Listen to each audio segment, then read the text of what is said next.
I got it. I found him. Who's that, Jesus? Can't afford it. Welcome to Watch Mojo, and today we're counting down our picks for the top 10 things Air got factually right and wrong. What's the plan? We build a shoe line around just him. For this list, we're looking at plot points from this biographical sports film that authentically captured the rise of Air Jordan and the liberties taken to raise the drama. What did you think of Air? Let us know in the comments. Number 10, Just Do It origins. Right.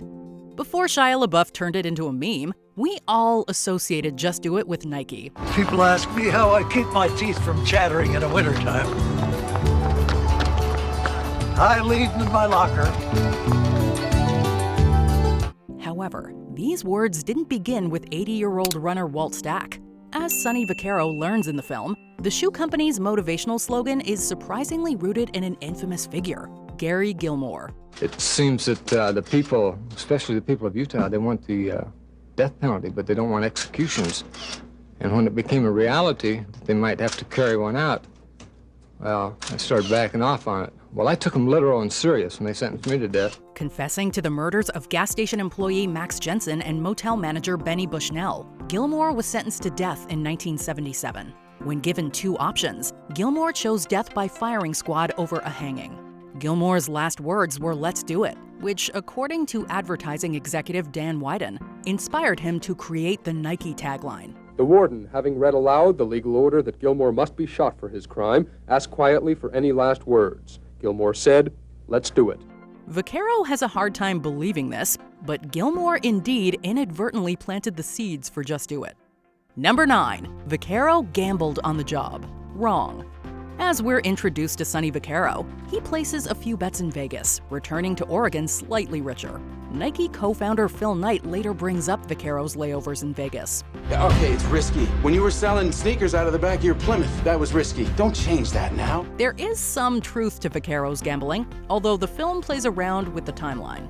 His brother worked as an odds maker and bookmaker for the Golden Nugget. Las Vegas in 1970s was Sin City. It was all the mysterious things in life, Mafia. all the things that everybody wanted to do but were afraid to do.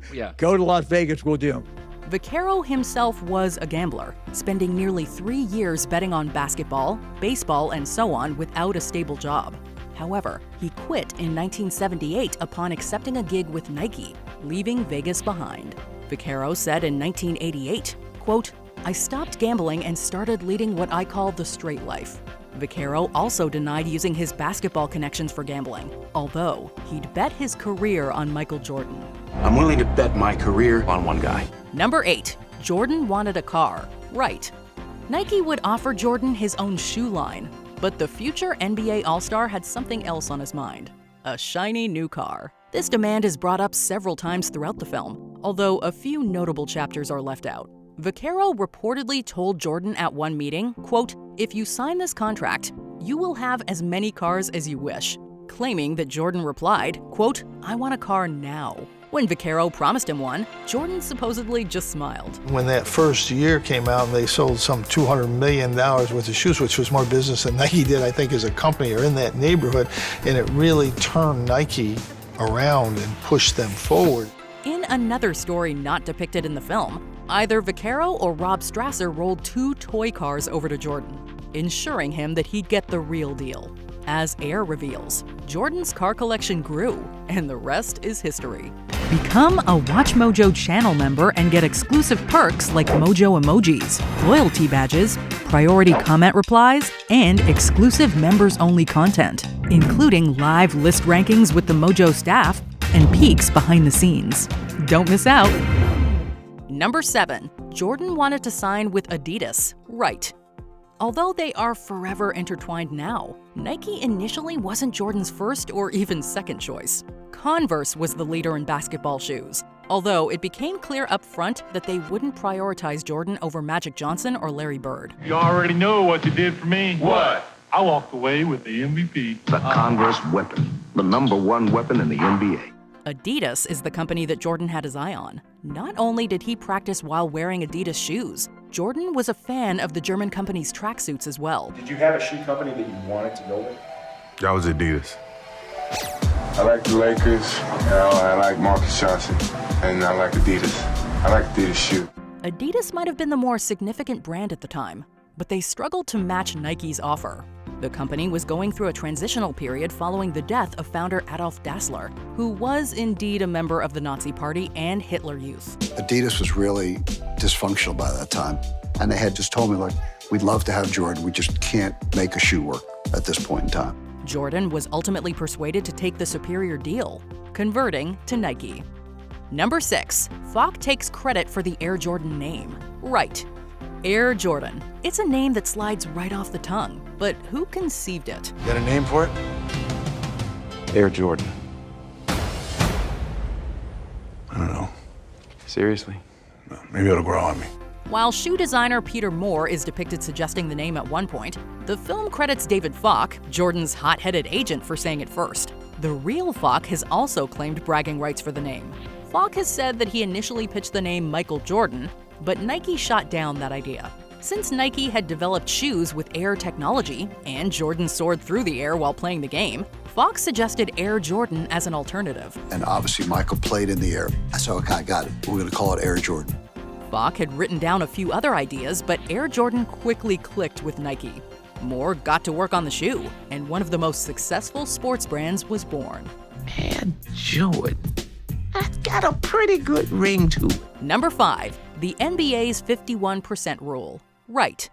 The original Air Jordan shoes stood out with red, white, and black colors, matching Jordan's Bulls uniform. In that conversation, he told me that he didn't want to wear red, white, and black. And when I asked him, I said, well, what's the reason? He said, they're the Devil's colors. I said, well, they're the Chicago Bulls colors, so you better go talk to the guy that owns the Chicago Bulls, because I can't change them. As seen in the film, the shoes proved too colorful for the NBA, which at the time abided by the 51% rule, requiring footwear on the court to be primarily white. We told Michael and Nike that whatever shoe he was wearing didn't conform, so would they please change it? In Air, Nike decides to rebel against the system, offering to pay the $5,000 fine per game. However, outside of a few instances like the 1985 Slam Dunk Contest, it's debated how often Jordan wore the AJ1 sneakers during official games, meaning Nike likely never had to pay a fine. Nevertheless, Nike still played up the shoes as banned in their ads. On October 18th, the NBA threw them out of the game. Fortunately, the NBA can't stop you from wearing them. Air Jordans from Nike. The NBA also loosened restrictions on shoe colors as the 2000s wound down. Number 4, Vaccaro pitched straight to Jordan's parents. Wrong.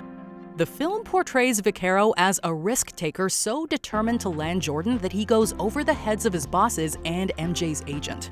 Vaccaro arrives at the Jordan household unannounced, pitching directly to Mrs. Jordan. My name's Sonny Vaccaro. I'm with Nike. Do you typically make it a habit of showing up at people's front doors unannounced? I don't like to take no for an answer. Oh, man. Here we go.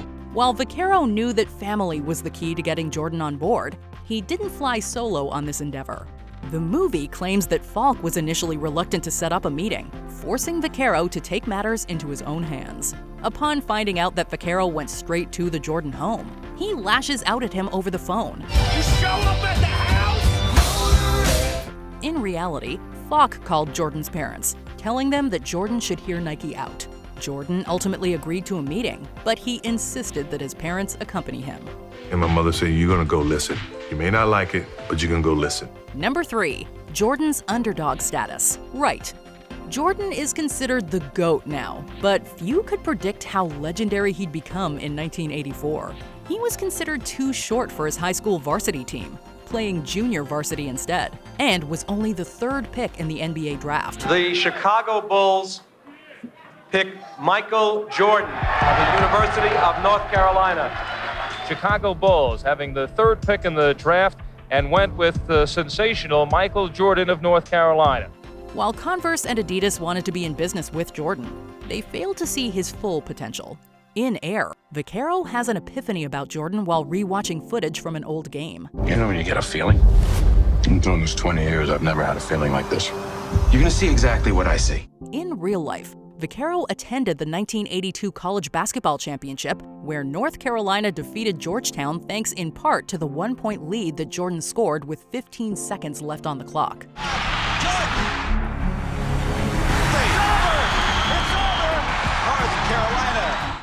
Concluding that this play was orchestrated specifically for the freshman, Vaccaro urged Nike to bet everything on Jordan.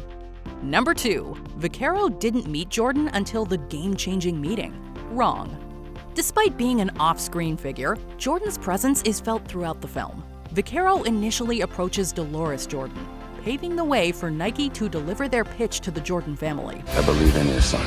I believe he's the future. And his story is gonna make us want to fly. That's not how it played out in real life, though. Before he even considered talking to his parents, Vaccaro met Michael Jordan himself at a Tony Roma's restaurant. Vaccaro's friend George Raveling, portrayed here by Marlon Wayans, helped arrange this first meeting, having coached Jordan during the 1984 Olympics. Jordan, he's the best athlete, he's one of the best competitors. According to Vaccaro, Jordan had little knowledge of Nike and didn't express much interest. After this meeting, Vaccaro recognized how much Jordan valued his family. Vaccaro eventually found that if he was going to convince Michael, he needed to win over his mother as well. I knew family was big in that short period of time. And Michael Jordan really only listened to family and then mom. There's no question. Number 1, Jordan's mother was a key negotiator. Right.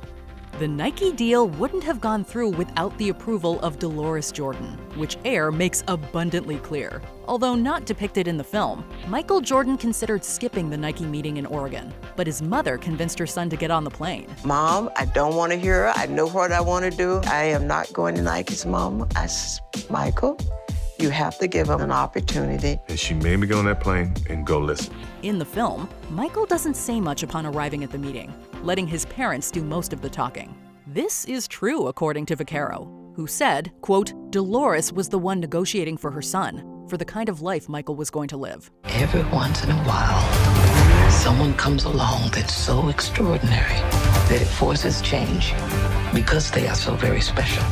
A shoe is just a shoe. Until my son steps into it. While the Air Jordan offer was already unprecedented, Dolores Jordan pushed it a step further, insisting that her son get a percentage of the shoe sales. Nike agreed, and Michael thankfully followed his parents' advice. Nike made this big pitch. Father said, you gotta be a fool for not taking this deal. This is the best deal. Did you enjoy this video? Check out these other clips from WatchMojo, and be sure to subscribe and ring the bell to be notified about our latest videos.